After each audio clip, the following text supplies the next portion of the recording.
Innal hamdalillah nahmaduhu wa nasta'inuhu wa nastaghfiruh wa na'udzu billahi min syururi anfusina wa min sayyiati a'malina may yahdihillahu fala mudhillalah wa may yudlil fala hadiyalah. Asyhadu an la ilaha illallah wahdahu la syarikalah wa asyhadu anna Muhammadan abduhu wa rasuluhu la nabiyya ba'dah.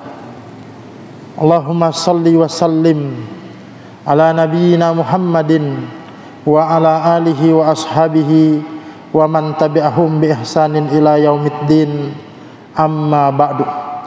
Alhamdulillah, jamaah yang dimuliakan oleh Allah Subhanahu wa taala, bersyukur kita kepada Allah pada kesempatan malam ini kita masih diberikan nikmat sehat, nikmat kesempatan oleh Allah Subhanahu wa taala untuk menunaikan kewajiban kita di antara kewajiban-kewajiban kita yang lain, yakni melaksanakan salat maghrib, dan alhamdulillah tadi kita laksanakan dengan berjamaah, dan kemudian menunggu tibanya waktu isya kita isi dengan majelis ilmu, majelis yang memiliki keutamaan, majelis yang senantiasa dibanggakan oleh Allah Subhanahu wa taala.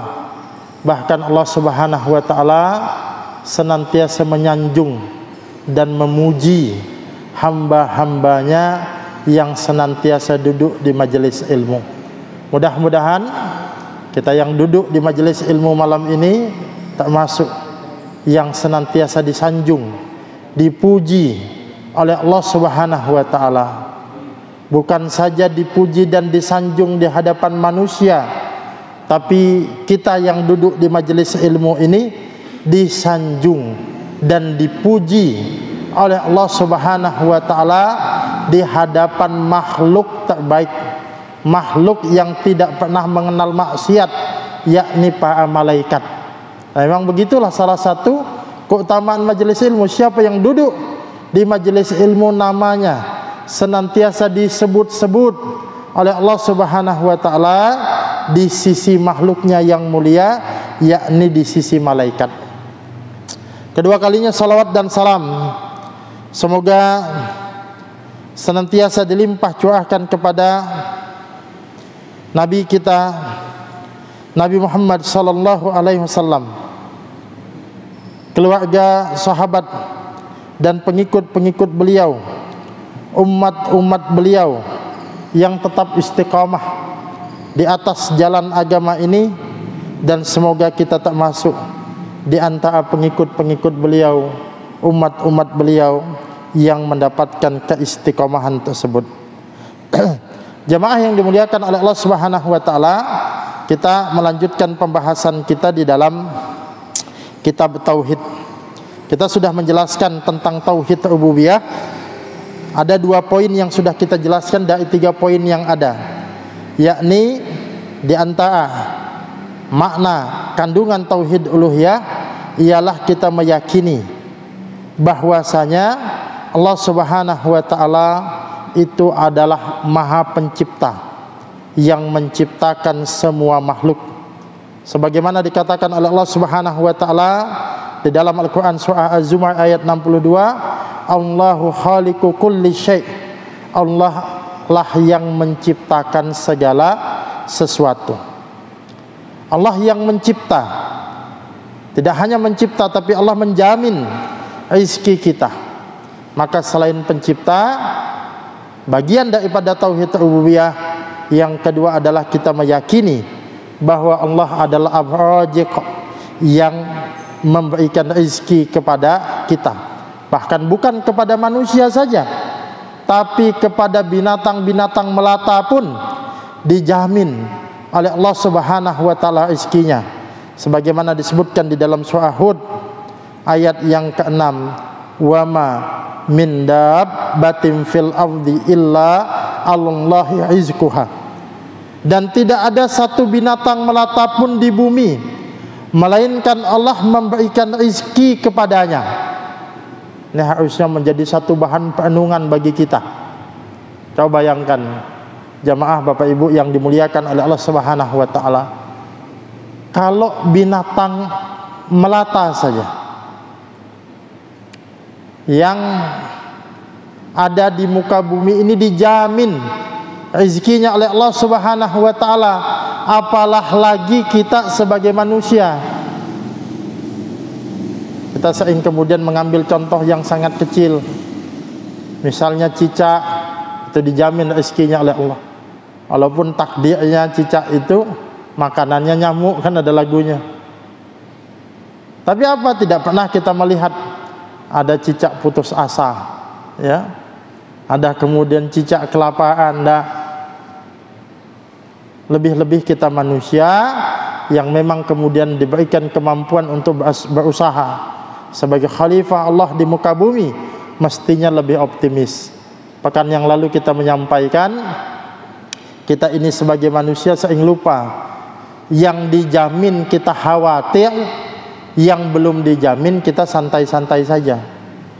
Kita mengatakan bahwa masalah rezeki itu sudah dijamin oleh Allah Subhanahu wa taala, mestinya yakin, walaupun kita tetap usaha, tapi usaha kita itu tidak boleh menggoyahkan keyakinan kita, tidak boleh membuat kita pesimis. Nah, yang sudah dijamin kita kadang ragu. Tapi anehnya, yang belum dijamin kita santai-santai saja. Apa yang belum dijamin itu? Nasib kita di akhirat nanti ini belum ada yang jamin, ya. Tidak bisa kita kemudian mengatakan, kalau misalnya ya ada orang kemudian pesimis akan dunia, kita bisa kasih motivasi, tidak usah pesimis begitu, yang penting kita berusaha, Allah menjamin rezekimu. Bisa kita ngomong gitu Pak, harus yakin. Tapi kalau ada orang kemudian putus asa tentang akhirat, tidak bisa kita bilang, ya santai ajalah, kamu nanti juga pasti masuk surga. Tidak bisa begitu, karena tidak ada yang kemudian tahu bagaimana keadaan kita nanti. Nah, maksud saya begini, harusnya yang sudah dijamin itu kita jalani dengan penuh optimisme. Bekerja kita, ikhtiar kita, optimis. Tapi nah, yang belum dijamin inilah yang punya khawatir. Kalau dalam bahasa agama itulah khauf, rasa takut kita kepada Allah Subhanahu wa taala, sehingga memunculkan ketundukan dan kepatuhan kita kepada Allah Subhanahu wa taala. Rezeki itu sudah dijamin, Allah sudah tentukan, ada takdirnya. Cuma tinggal kita untuk menggapai rezeki itu milih jalan apa. Mau milih jalan yang halal, apa milih jalan yang haram. Kalau saya ilustrasikan itu begini jamaah, anggap rezeki kita hari ini 1 juta. Itu memang rezeki kita. Cuma untuk mendapatkan 1 juta itu ada 2 jalan. Jalan yang halal atau jalan yang haram. Rezeki kita nggak akan ketukar, tetap 1 juta. Itu jatah kita memang. Nah, sedangkan jalan yang halal dan jalan yang haram ini pilihan kita. Disitulah kita memilih. Nah, harusnya kalau kita yakin tadi, tetap saja pilih jalan yang halal. Kenapa? Karena itu rezeki, pasti kita dapat kalau memang jatah kita, dan kita diridhoi Allah. Orang yang memilih jalan yang haram itu seolah-olah dia tidak yakin apa yang sudah ditetapkan oleh Allah Subhanahu wa taala.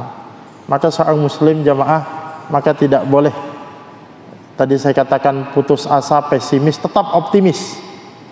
Walaupun kemudian masa-masa itu masa-masa sulit.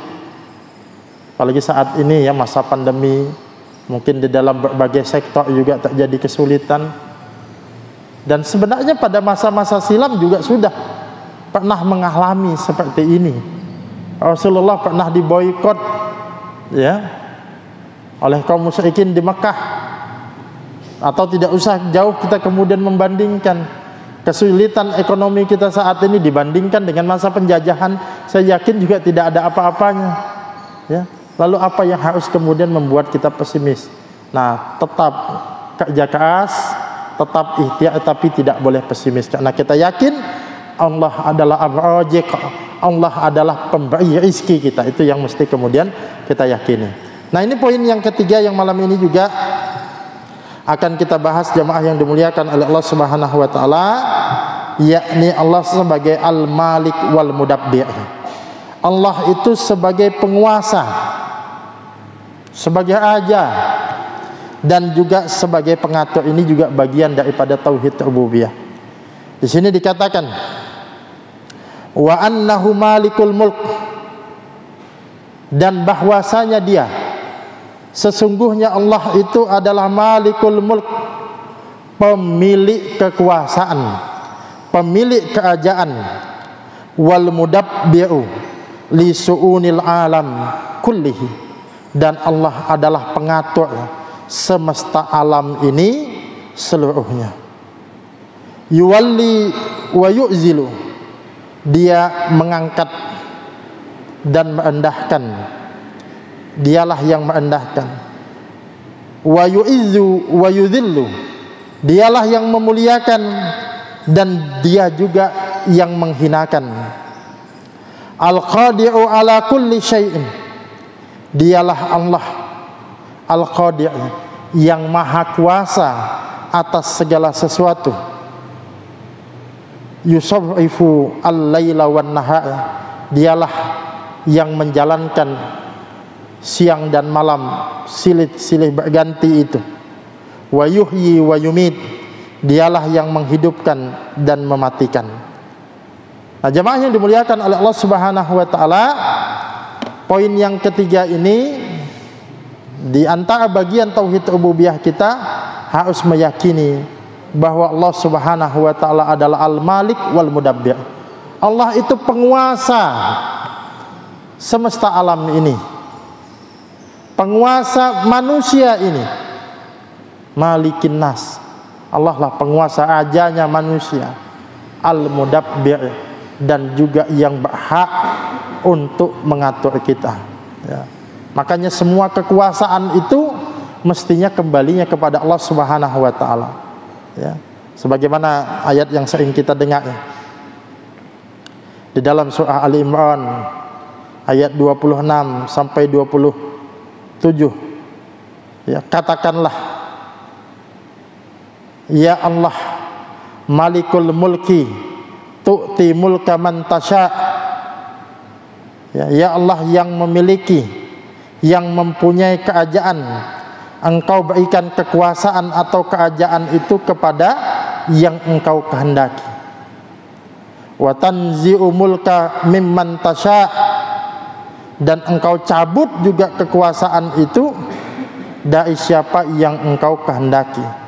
Wa tu'izzu man tasya wa tudhillu man tasya, engkau muliakan orang yang engkau kehendaki dan engkau hinakan orang yang engkau kehendaki. Biyadikal khair, di tanganmu lah segala kebaikan. Innaka ala kulli syai'in qadir, sesungguhnya engkaulah, ya, engkau ya Allah atas segala sesuatu itu maha kuasa. Nah, jamaah yang dimuliakan oleh Allah Subhanahu wa taala, ini yang kita kemudian sering lupa bahwa Allah penguasa mutlak, malikul amlak, penguasanya, rajanya, para raja di muka bumi. Konsekuensinya, kalau Allah Subhanahu wa taala penguasa mutlak, maka harusnya penguasa-penguasa yang ada di bumi itu tunduk kepada Allah Subhanahu wa taala, ya. Kenapa? Karena kita ini bagian daripada kekuasaan Allah. Kalau kemudian ada manusia yang diamanahkan, diberikan kekuasaan, jangan lupa siapa yang memberikan kekuasaan itu. Tu'til mulka man tasya, Allah yang berikan kekuasaan itu. Artinya kalau dia diberikan kekuasaan, ada penguasa di atasnya lagi. Siapa penguasa di atasnya? Yakni Allah Subhanahu wa taala. Kan tidak boleh ada penguasa tapi dia punya penguasa yang lebih di atas, dia melawan atau bertentangan. Contoh, kita ambil contoh sederhana saja. Misal di satu wilayah kecamatan, di situ ada lurah, ada kepala desa. Desa kelurahan itu kan bagian daripada wilayah kecamatan itu, maka dia harus tunduk kepada ya pemimpin yang di atasnya, dalam hal ini camat. Camat ya harus kemudian ada lagi penguasa di atasnya. Siapa? Bupati. Bupati harus tunduk. Ya, harus ada lagi penguasa di atasnya. Dia tidak boleh semena-mena. Ada gubernur. Di atasnya gubernur ada presiden. Dan jangan lupa di atasnya presiden itu ada Allah Subhanahu wa taala. Atau contoh lain yang bisa kita ini, Indonesia ini dari Sabang sampai Merauke. Ini kekuasaan Indonesia, kedaulatan Indonesia.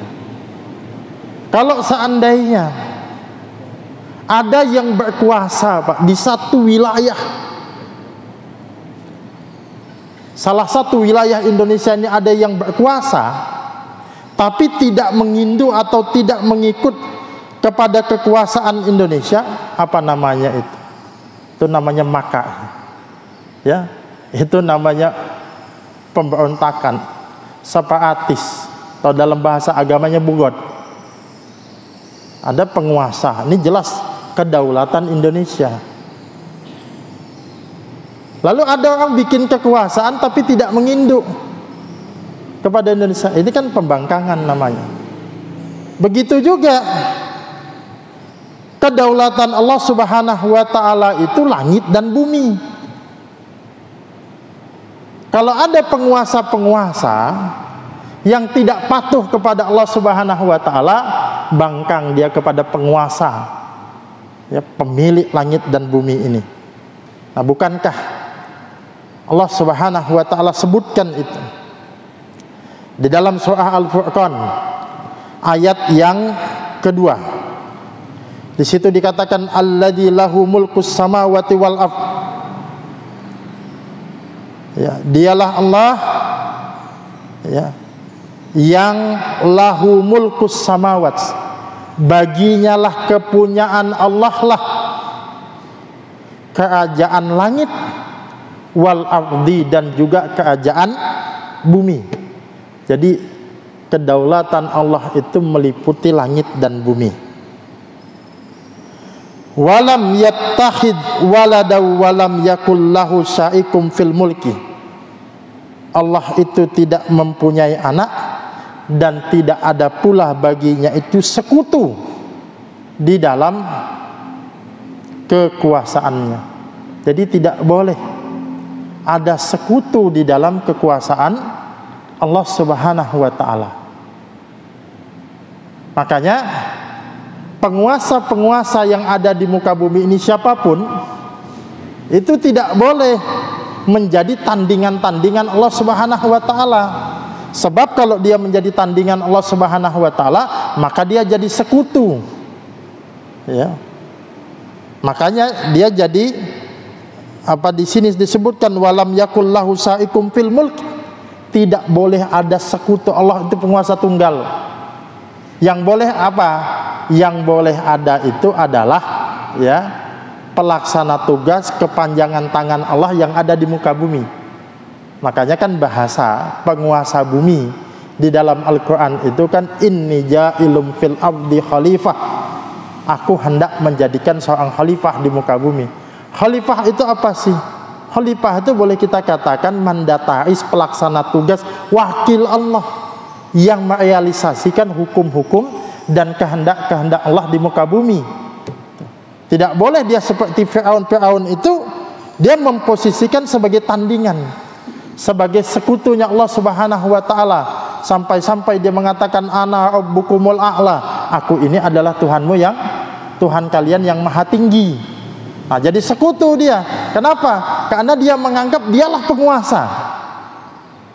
Nah, saya sederhanakan, boleh penguasa-penguasa di bumi ini boleh ada, tapi penguasa itu harus sadar dia ini tidak lain dan tidak bukan kepanjang tanganan ya atau mandataris Allah yang ada di bumi. Ya. Kalau kita gampangkan begini. Ada presiden. Nah, wakil presiden atau apa namanya, ya wakil presiden lah dalam makna tanda kutip di daerah-daerah itu namanya gubernur, kan gitu. Nah, Allah ini penguasa di langit dan di bumi, pelaksana tugasnya di bumi. Nah, itu adalah yang Allah beri kekuasaan tadi, tu'til mulka man tasya, yang Allah beri kekuasaan kepada mereka itu. Ini yang kita kemudian tidak boleh lupa. Seberapapun besar kekuasaan kita, jangan lupa itu adalah kekuasaan milik Allah Subhanahu wa taala yang harus kemudian dijalankan. Tidak boleh, ya, tidak boleh kita menjadi sekutu Allah Subhanahu wa taala. Itu satu. Kita maknakan bahwa Allah itu adalah Malikul Mulk, pemilik kerajaan, pemilik tunggal kerajaan langit dan bumi. Adapun di bawahnya pelaksana tugas saja.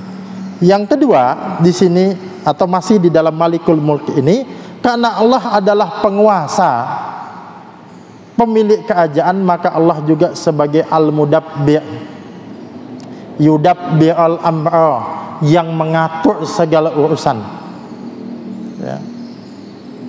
Maka Allah itu adalah penguasa, maka Allah lah yang berhak untuk mengatur segala urusan kehidupan kita ini. Dan lebih hebat lagi, kenapa? Karena memang Allah yang paling paham tentang kebutuhan kita.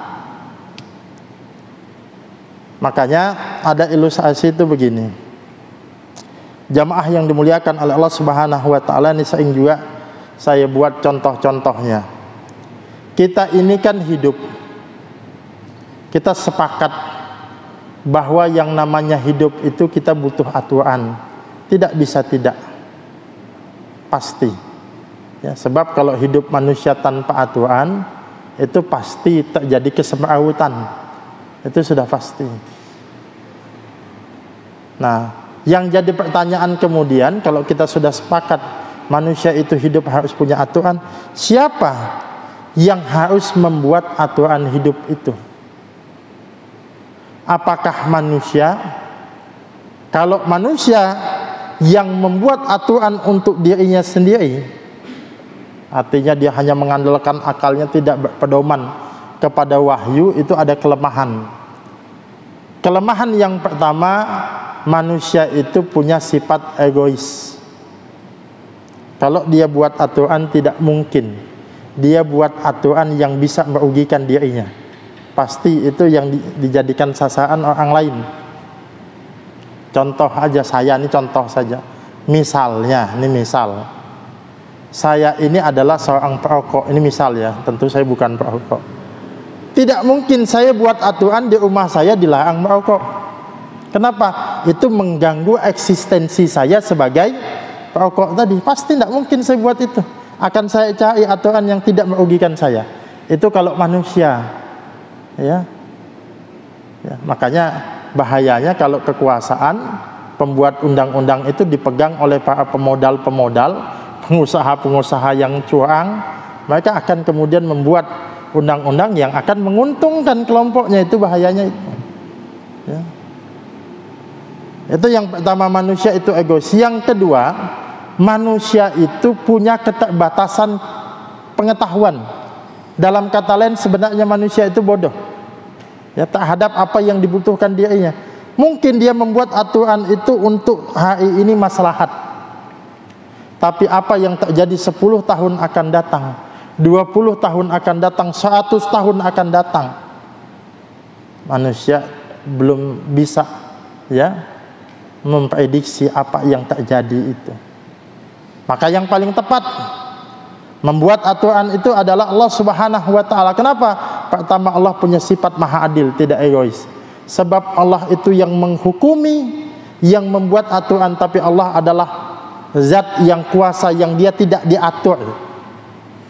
Jadi dia bisa menentukan dengan adil. Yang kedua, Allah itu punya sifat alim, maha mengetahui apa yang baik untuk manusia, ya. Bahkan syariat ini sudah ditetapkan untuk kemaslahatan manusia sampai akhir zaman nanti. Makanya agama kita, lihat ya, agama Islam itu selalu, ya, boleh dikatakan tidak lekang dimakan zaman. Apa saja problematika sosial masyarakat modern ini pasti Islam ada jawabannya. Kita lihat sistem apa saja, mau sistem perbankan, sistem politik, sistem pendidikan, Islam punya solusi semua tentang itu. Ya, Allah menetapkan aturan itu. Jadi dua hal itu, maka Allah yang membuat aturan. Nah, jamaah yang dimuliakan oleh Allah Subhanahu wa taala, kemudian juga ada ilustrasi juga yang ingin kita bangun, bahwa sebenarnya kita itu sebenarnya ngikut dengan Allah Subhanahu wa taala saja. Ilustrasinya begini. Kalau misalnya ya, saya punya ukuran kaki untuk sepatu saya itu ukurannya anggap saja 42 misalnya. Itu ukuran kaki saya. Kalau pakai sepatu mesti ukuran 42. Kemudian tiba-tiba ada yang memberikan saya hadiah sepatu, tapi karena dia cuma perkirakan saja, ya dia tidak tanya dulu, dia belikan ya ukuran 40. Akhirnya tidak masuk. Kakinya ukuran 42 tapi sepatunya 40. Pertanyaannya jamaah yang dimuliakan oleh Allah Subhanahu wa taala, mana yang harus mengalah? Mana yang harus menyesuaikan? Apakah saya akan mengatakan, "Bah, ini sepatu mahal ini belinya oleh-oleh dari luar negeri ini, ya mahal, merek terkenal, sayang ini kalau tidak dipakai." Akhirnya apa? Ya, yang saya modifikasi kakinya, Pak, saya tipisi. Bahaya kalau itu yang terjadi, pasti terjadi ya masalah, terjadi kerusakan. Nah, harusnya yang menyesuaikan sepatunya walau bagaimana, entah itu dijual lagi, dikasihkan ke orang, tapi sepatu yang harus menyesuaikan dengan kaki. Kenapa? Karena kaki itu adalah ciptaan Allah Subhanahu wa taala, sedangkan sepatu itu buatan manusia. Maka buatan manusialah yang harus menyesuaikan dengan ciptaan Allah Subhanahu wa taala. Kalau mau selamat begitu, buatan manusia menyesuaikan dengan ciptaan Allah Subhanahu wa taala. Tapi kalau dibalik, ciptaan Allah disuruh menyesuaikan dengan buatan manusia, kaki disuruh menyesuaikan dengan sepatu. Tadi kerusakan, Pak, jempolnya tipisi dikit ya, tumitnya potong dikit gitu, pasti terjadi kekacauan. Begitu juga di dalam hidup ini, kalau mau selamat, kalau mau maslahat, keinginan manusia harus menyesuaikan dengan keinginan Allah Subhanahu wa taala. Tapi sebaliknya, kalau seandainya tanda kutip kehendak Allah, hukum-hukum Allah yang dipaksa menyesuaikan dengan hukum-hukum manusia, nah terjadilah kerusakan. Kenapa hari ini banyak terjadi kekacauan? Karena apa? Seolah-olah hukum Allah itu disuruh menyesuaikan dengan keinginan manusia. Padahal kita manusia punya keinginan boleh, tapi tidak boleh bertentangan dengan keinginan Allah Subhanahu wa taala. Makanya disebutkan di dalam satu hadis oleh Rasulullah sallallahu alaihi wasallam, itu disebutkan, la yu'minu ahadukum hatta yakuna hawahu taba'an lima ji'tu bih. Kata Nabi, tidak sempurna iman salah seorang di antara kalian sampai hawa nafsunya itu, keinginannya itu tunduk kepada apa yang aku bawa. Apa yang dibawa oleh Nabi? Syariat Islam yang dibawa oleh Nabi. Jadi manusia itu tidak dikatakan beriman dengan sempurna sampai keinginan-keinginannya ini tunduk, patuh kepada syariat yang dibawa oleh Nabi. Jangan syariat dipaksa seolah-olah tunduk dengan kemauan-kemauan manusia. Ini yang kemudian terjadi kerusakan itu.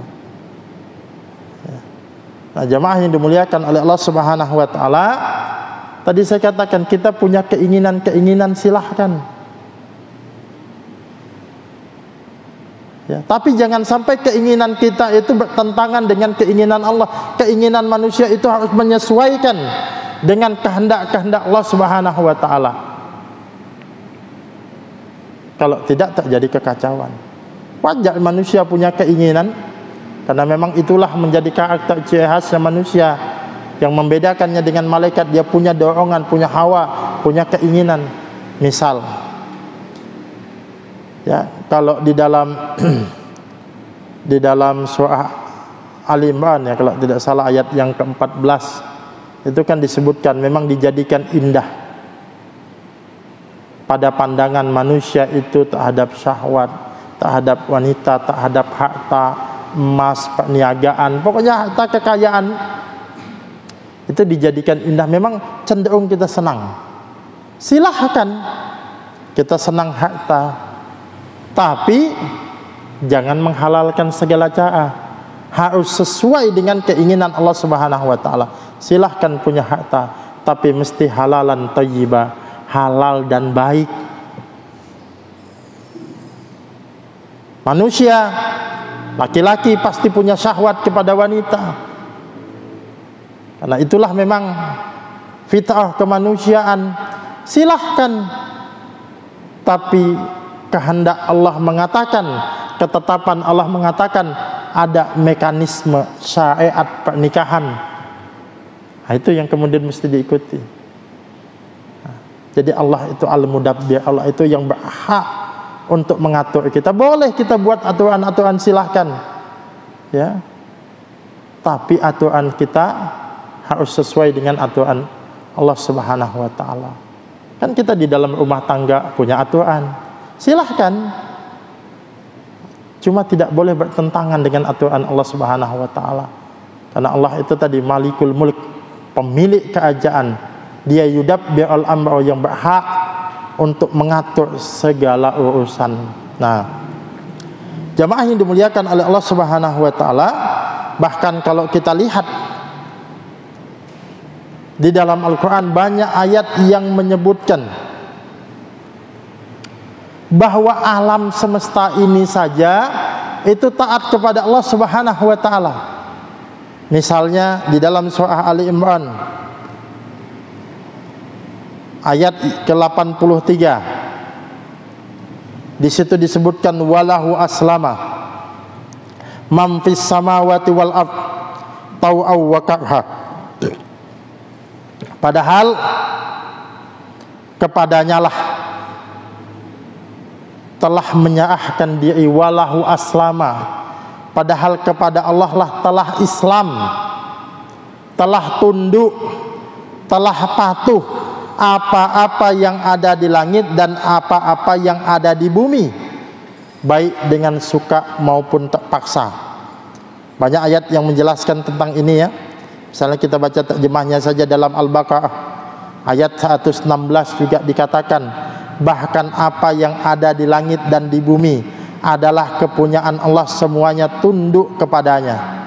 Di surah An-Nahl ayat 49 juga dikatakan, dan kepada Allah sajalah bersujud segala apa yang ada di langit dan semua makhluk yang melata di bumi, dan juga para malaikat, sedangkan mereka malaikat tidak menyombongkan diri. Kemudian soal Hajj ayat yang ke-8, apakah kamu tidak mengetahui bahwa kepada Allah bersujud apa yang ada di langit, di bumi, matahari, bulan, bintang, gunung, pohon-pohon, binatang-binatang yang melata, dan sebagian besar daripada manusia.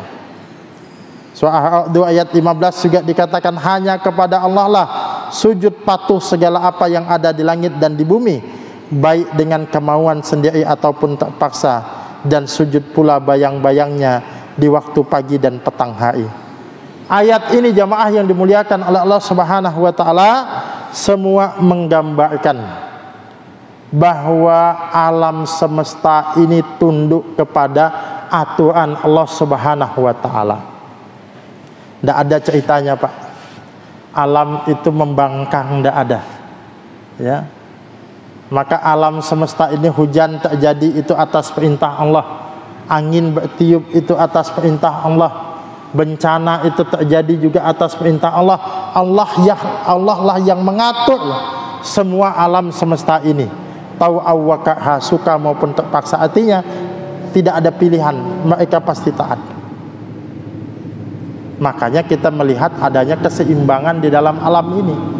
Coba seandainya alam ini ada yang menolak mengikuti ketetapan Allah Subhanahu wa taala, pasti terjadi kehancuran. Makanya kita dulu waktu sekolah kan sering diajarkan guru kita, dikatakan seandainya planet-planet itu tidak beredar pada garis edarnya, pasti terjadi kekacauan, kerusakan alam semesta. Ya, itu konsekuensi dari melawan aturan Allah. Tapi faktanya memang tidak ada alam yang melawan, itu tidak ada. Makanya terjadi keserasian alam semesta ini. Ya. Nah, harusnya kalimat yang sama. Kalau tadi kalimatnya kan apa kita katakan, ya, seandainya planet-planet ini menolak beredar pada garis edarnya, terjadi kekacauan. Mestinya kalimat yang sama juga kita ucapkan. Seandainya manusia-manusia itu menolak beredar pada garis edarnya, pasti terjadi kekacauan. Nah, kenapa terjadi kesemrawutan, kekacauan di dalam kehidupan manusia? Karena manusia menolak beredar pada garis edarnya. Bedanya kalau alam tadi tidak ada pilihan, pasti taat. Sedangkan manusia ini memang diberikan kebebasan memilih. Kata Allah, "Faman syaa'a falyu'min wa man syaa'a falyakfur." Siapa yang mau taat, monggo. Siapa yang mau beriman, silahkan beriman. Siapa yang mau kafir, silahkan kafir, pilihan. Tapi ingat, kalau kita tidak mengikut aturan Allah, terjadi kerusakan, terjadi kekacauan. Maka kalau mau tertib, nyaman kehidupan manusia, kembali kepada Allah, aturan Allah. Allah adalah Al-Mudabbir. Nah, mungkin itu nanti kita lanjutkan lagi pada pekan mendatang, mudah-mudahan diberikan kesempatan. Intinya pengajian kita, tauhid kita, Allah adalah Malikul Mulk, pemilik kerajaan. Jadi seberapa hebat pun kita, jangan lupa kita ini di bawah kekuasaan Allah Subhanahu wa taala. Presiden sekalipun, kaisar manapun, raja manapun, itu di bawah kekuasaan Allah, jangan lupa. Maka tidak boleh sombong. Yang kedua, hidup kita ini kalau mau tertib harus diatur oleh Allah. Yudabbirul amr, Allah lah pengatur segala urusan, termasuk mengatur kehidupan manusia ini. Sekali lagi mudah-mudahan ada manfaatnya. Subhanakallahumma wa bihamdika asyhadu alla ilaha illa anta astaghfiruka wa atubu ilaik. Sekian, assalamualaikum warahmatullahi wabarakatuh. Bergabunglah bersama gerakan Infak Peduli Dakwah. Hanya dengan mendonasikan dana Anda sebesar Rp50.000 setiap bulan, berarti Anda telah membantu syiar dakwah Islam hingga ke berbagai wilayah pedalaman Kalimantan Timur. Karena dakwah tak harus ceramah. Kirim SMS atau WA Anda, ketik GIB Dakwah, kirim ke 0811 586 1331.